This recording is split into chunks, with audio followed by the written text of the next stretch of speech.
You're just our free servant in ATM. Enough. Today I'm putting the bills, the property documents, and the evidence in front of you, reclaiming the life you've taken for granted.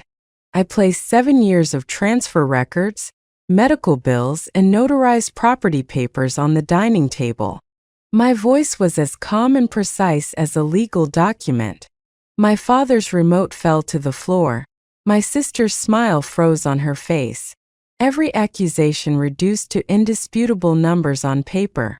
The county police had already been here. The bank blocked their attempts, and the lawyer had compiled every record of fraud.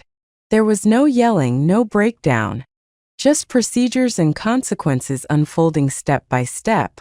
In the end, they sat on the doorstep, shrinking into themselves, eyes filled not with anger, but with regret and helplessness. 3 nights ago, the house had erupted in conflict again. You always mess everything up. Lindsay's words landed on my shoulder like a spoon, the metallic echo still ringing in my bones. She stood in the kitchen, grinning triumphant. Lindsay leaned on the counter, one foot propped on the baseboard, her face carrying that confident smile she used to dominate. My father clutched the remote, the TV blaring, as if my existence were no more than static subtitles on his screen. Mom's vanilla pillar candle burned quietly, its faint flame a reminder. This is my kitchen and I've reached my limit. You can't even do the simplest things, she repeated. The spoon struck my shoulder again, making my teeth clatter. Father snorted in agreement, not stopping the violence.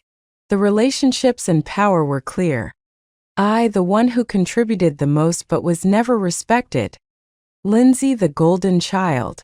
Father wielding his authority through volume and intimidation, speaking only when needing control. I did not yell or cry. My hand on the knife no longer trembled. I had made my decision. I opened my laptop, black folder laid out, lines of transactions, bank screenshots, and medical bills. 7 years of my contributions to this family, $312,400, coldly organized in a spreadsheet. Where did you get all this? Father's voice trembled, struck by reality. I pressed one hand onto the small red envelope, notarization clearly visible through the glassine paper. A small action but a clear statement. A formal property transfer document. My voice was calm, decisive. The house is no longer yours. Father stumbled backward, Lindsay's face drained of color. She had never seen this side of me. I pushed over a second envelope. The eviction notice, 5 days. Father choked out. Where will we go? I looked at them calm. You taught me how to protect myself. I am not punishing you. I am giving adults the consequences of their actions. They froze like hollowed statues in the kitchen, power gone, only shame and unease left. I picked up my keys, walked to the door, leaving a single instruction. Do not touch anything. The county sheriff will explain the temporary order and access limits. At 14, Father scolded me over a missing carrot. At 16, Lindsay made me her personal errand girl. With Mom sick, I spent half my part-time earnings on her medicine. College tuition, graduation deposits, moving expenses, all on me. I recorded every bill. Paper receipts, bank screenshots, time-stamped messages, turning every instance of being exploited into verifiable evidence. After starting work, I became sharper. Days were spent on contracts and budgets, nights on household finances, learning to check county records, save emails, scan documents, turning legal and financial details into tools. They thought I was enduring. I was accumulating. Understanding property registration, the transfer intent form Mom signed in the hospital, banking procedures, all quietly safeguarding what was mine. Humiliation and oppression were constant.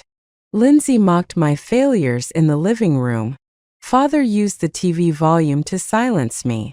I learned to turn anger into action and wait for the right moment. When the moment came, I was not impulsive. The red envelope contained Mom's signed intent.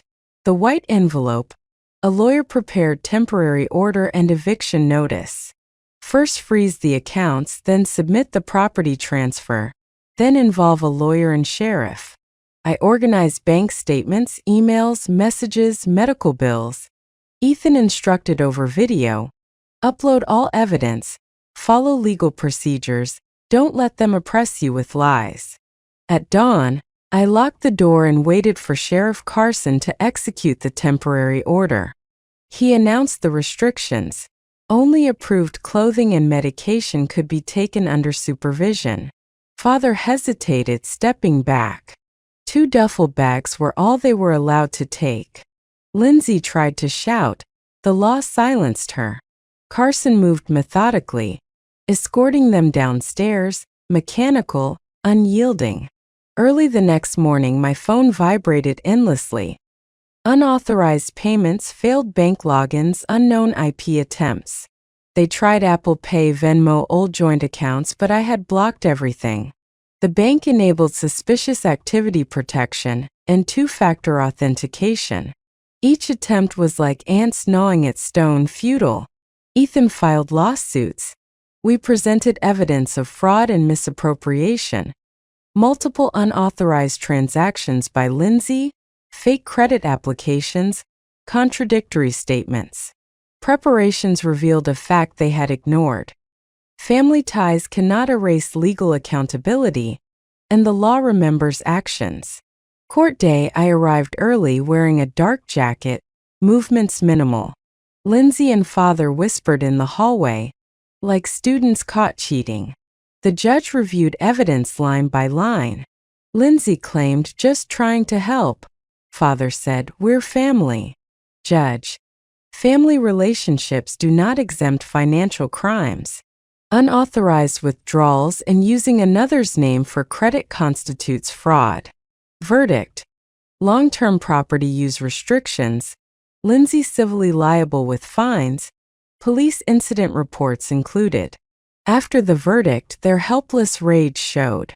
Father brought bread as a plea. Lindsay spread rumors, contacted friends, tried to soften the blow, but evidence rendered them powerless. Later, Lindsay trembled, begging forgiveness and promising repayment. Father stood ashamed.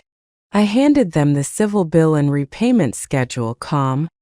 This is the law, not forgiveness. What followed was quiet victory. Damaged credit, neighborhood distance, bank records marked. I gained not revenge but peace and boundaries. The kitchen was finally mine. Months later, Lindsay apologized in court. Father left a bun at my door.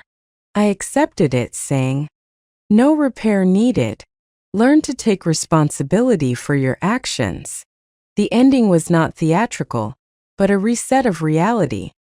They faced the consequences, trembling, pleading, trying to repair, only to find trust exhausted. I left them to law and outcome, never regretting myself again.